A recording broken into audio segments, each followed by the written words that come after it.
I got 10 measly minutes.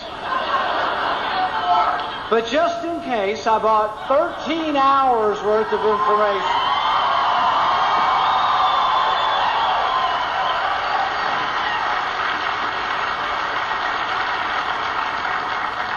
I also came with a message for the President, a message that is loud and clear, a message that doesn't mince words. Well, that's not exactly what I was thinking. However, I think he may have distilled my 13-hour speech into 3 words.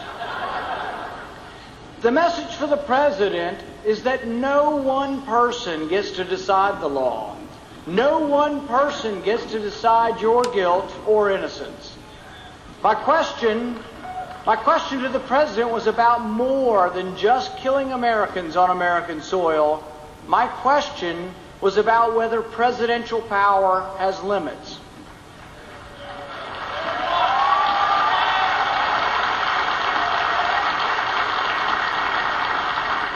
Lincoln put it well when he wrote, "Nearly all men can stand adversity, but if you want to test a man, give him power." President Obama, who seemed, once upon a time, to respect civil liberties, has become the president who signed a law allowing for indefinite detention of an American citizen. Indeed, a law that allows an American citizen to be sent to Guantanamo Bay without a trial. Now, President Obama defends his signing of this bill by stating that he has no intention of detaining an American citizen without a trial. Likewise, he defended possible targeted drone strikes on Americans by indicating that he had no intention of doing so. Well, my 13-hour filibuster was a message to the President. Good intentions are not enough.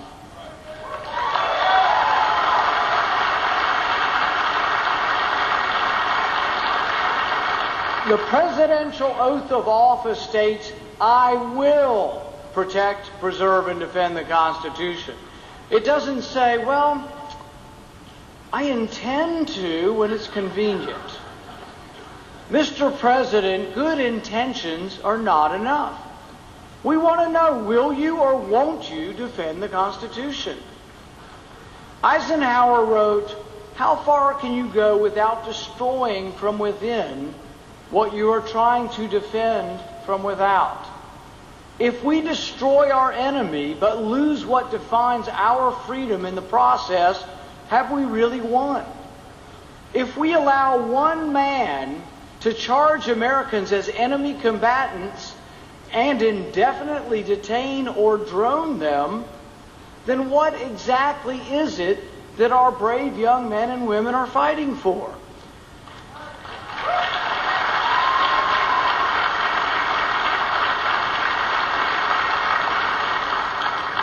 Montesquieu wrote that there can be no liberty if you combine the executive and the legislative branches. Likewise, there can be no justice if you combine the executive and the judicial branch. We separated arrest from accusation and trial and verdict for a reason. When Lewis Carroll's White Queen shouts, "Sentence first, verdict afterwards," the reader's response is supposed to be, "But that would be absurd.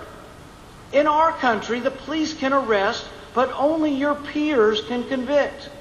We prize our Bill of Rights like no other country. Our Bill of Rights is what defines us. It's what makes us exceptional."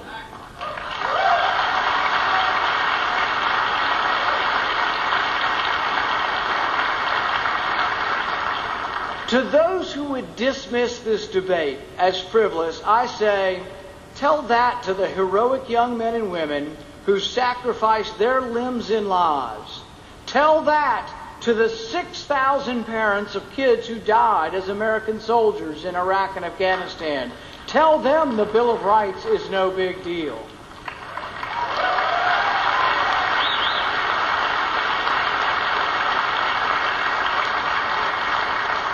Tell it to Sergeant J.D. Williams, who's one of my neighbors. He lives in Auburn, Kentucky, a few miles from me. He sacrificed himself to save his fellow soldiers. Tell J.D., who lost both legs and an arm, tell him his sacrifice was great, but that we had to suspend the Bill of Rights he fought for. I don't think so.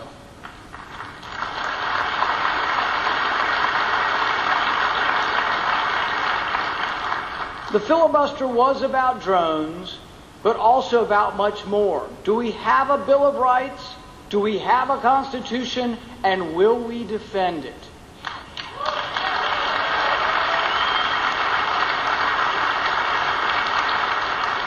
In his farewell speech in 1989, Reagan said, "As government expands, liberty contracts."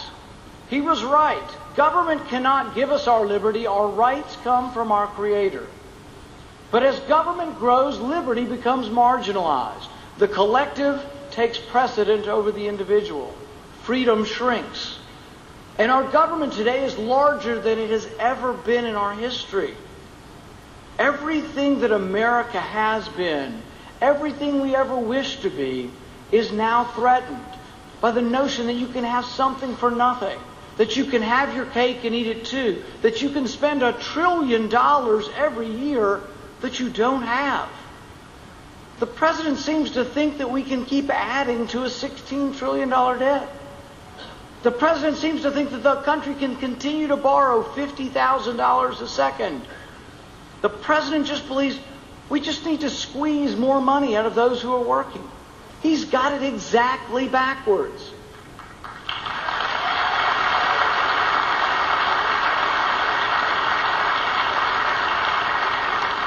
I'm here to tell you that what we need to do is keep more money in the pockets of those who earned it.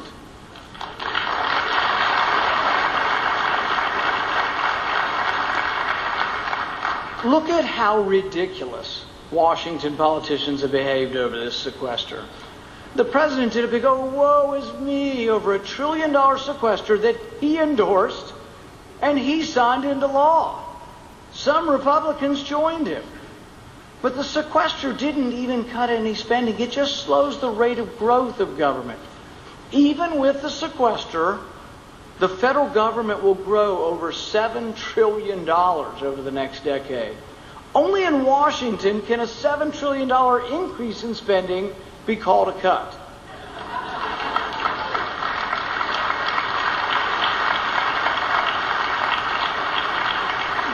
Now the president's trying to step up. He's trying to do his fair share.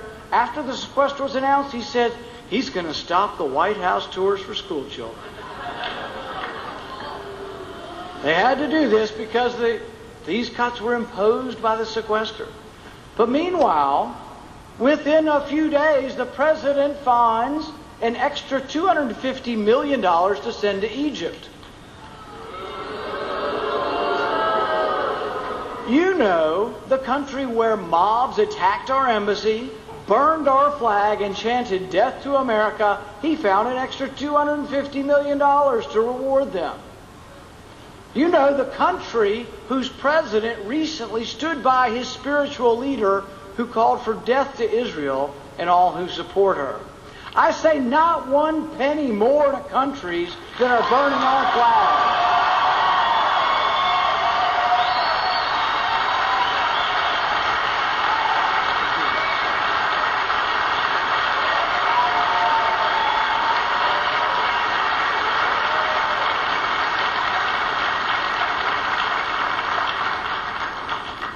But I do want to help the president.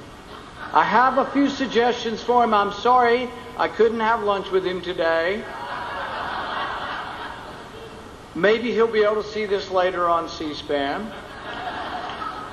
So what I asked the president, if he wants to let the school children back in the White House, what about the $3 million that we spend studying monkeys on meth? Does it really take $3 million to discover that monkeys, like humans, act crazy on meth?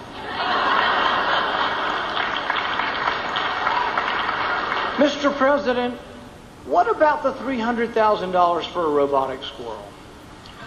Now, they wanted to study whether a squirrel that doesn't wag its tail, whether it will be bitten by a rattlesnake.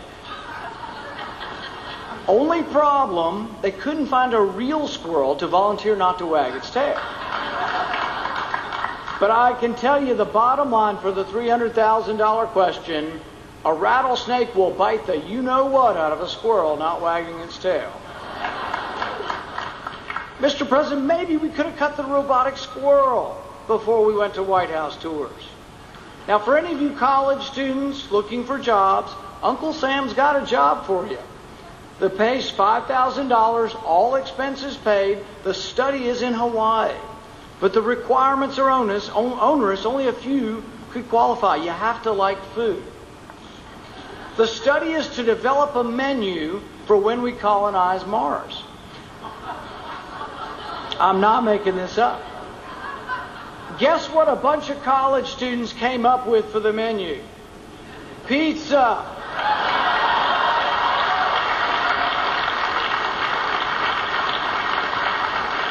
You could cut one of these programs and return to letting the school children come to the White House. This government's completely out of control. We desperately need a new course and new leadership.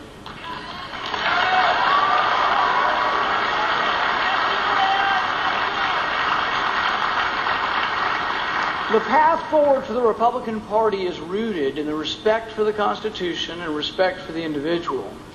Part of that respect is allowing our Americans to freely exercise one of their most basic rights, the right to bear arms.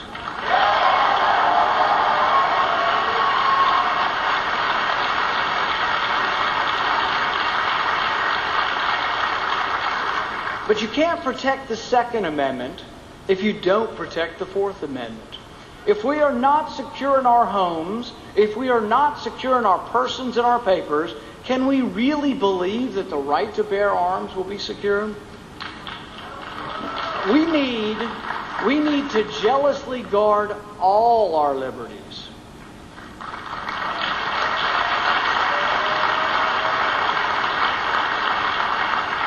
The Facebook generation can detect falseness and hypocrisy a mile away. I know, I have kids. They are the core, though, of the Leave Me Alone coalition.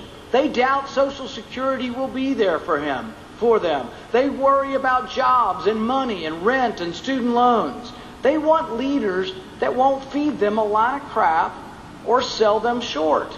They aren't afraid of individual liberty.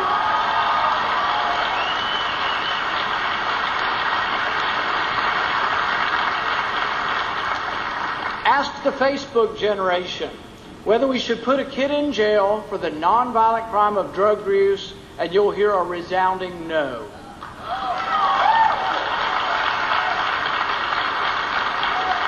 Ask the Facebook generation if they want to bail out too big to fail banks with their tax dollars, and you'll hear a hell no.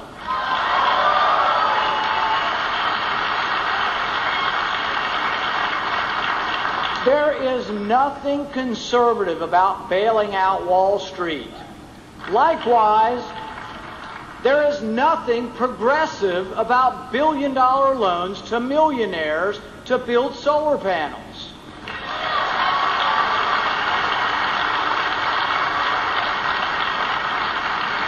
The Republican Party has to change by going forward to the classical and timeless ideas enshrined in our Constitution. When we understand that power corrupts and absolute power corrupts absolutely, then we'll become the dominant national party again. It's time for us to revive Reagan's law. For liberty to expand, government must shrink.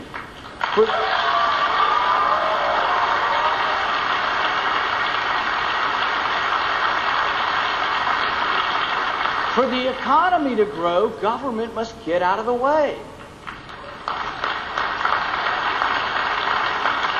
This month I will propose a 5-year balanced budget. My budget eliminates the Department of Education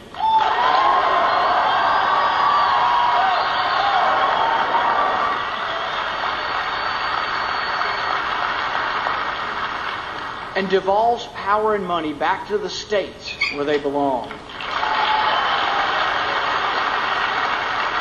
My 5-year budget will create millions of jobs by cutting the corporate income tax in half,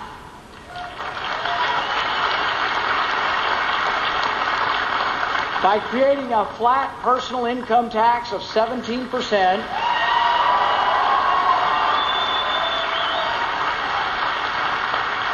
and cutting the regulations that are strangling American business.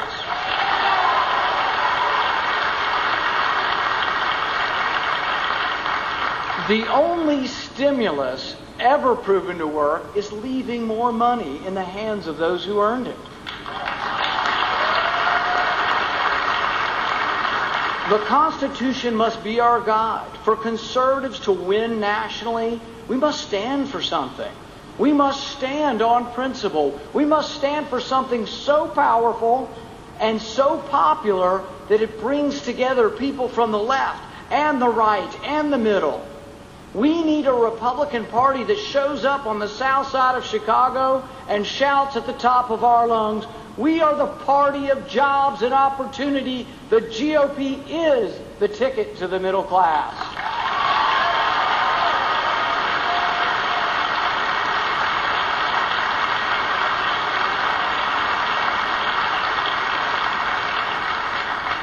The GOP of old has grown stale and moss-covered. I don't think we need to name any names, do we? Our party is encumbered by an inconsistent approach to freedom. The new GOP will need to embrace liberty in both the economic and the personal sphere.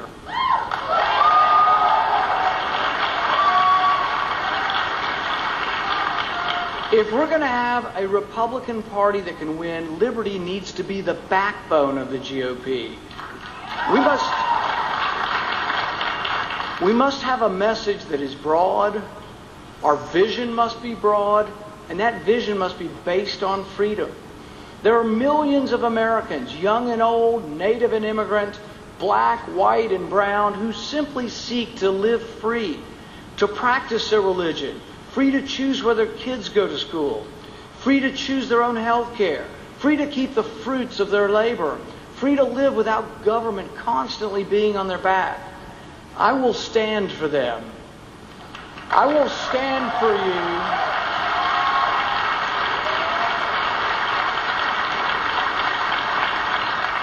I will stand for our prosperity and our freedom. And I ask everyone who values liberty to stand with me.